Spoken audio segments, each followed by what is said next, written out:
अस्सलाम वालेकुम व्यूवर्स, उम्मीद करती हूँ आप सब ठीक होंगे। शुरू करती हूँ अल्लाह के नाम से जो नहायत रहम करने वाला है। मेरा आज का टॉपिक है अल्लाह के अलावा किसी और की कसम खाना कैसा है।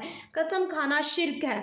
आजकल के लोग अपने माँ बाप की कसम बहुत आसानी से खा लेते हैं और इस पर यकीन भी कर लेते हैं। ये कोई छोटा अमल नहीं है, ये बहुत बड़ा गुनाह है। रसूल अल्लाह सल्लल्लाहु अलैहि वसल्लम ने फरमाया, जिसने अल्लाह के अलावा किसी और की कसम खाई उसने शिर्क किया। इस्लाम में सबसे बड़ा गुनाह कुफर और शिर्क है। देखिए, कसम अल्लाह ने कुरान में भी खाई है। अल्लाह के नबी सल्लल्लाहु अलैहि वसल्लम ने भी कई जगहों पर कसम खाई है। आप सल्लल्लाहु अलैहि वसल्लम ने कहा, कसम है मुझे उस ज़ात की जिसके कब्ज़े में मेरी जान है, मतलब मौत और ज़िंदगी देने वाला अल्लाह है। तो अल्लाह के सिफ़त की कसम खाएं, ना कि किसी मखलूक की। और अल्लाह ने कसम उठाई है कि अंजीर की, जैतून की, ज़माने की, अमन वाले शहर की, फजर की, सूरज की।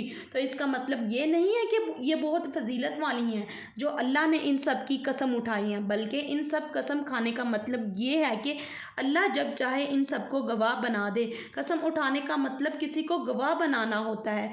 बहुत से मुसलमान इन बातों से बेखबर होते हैं। इसको ज़्यादा से ज़्यादा शेयर करें और लोगों को शिर्क करने से बचाएं, और अल्लाह हम सबको जहन्नम की आग से बचाए और नेक कमाल करने की तौफीक अता फरमाए। आमीन सुम्मा आमीन।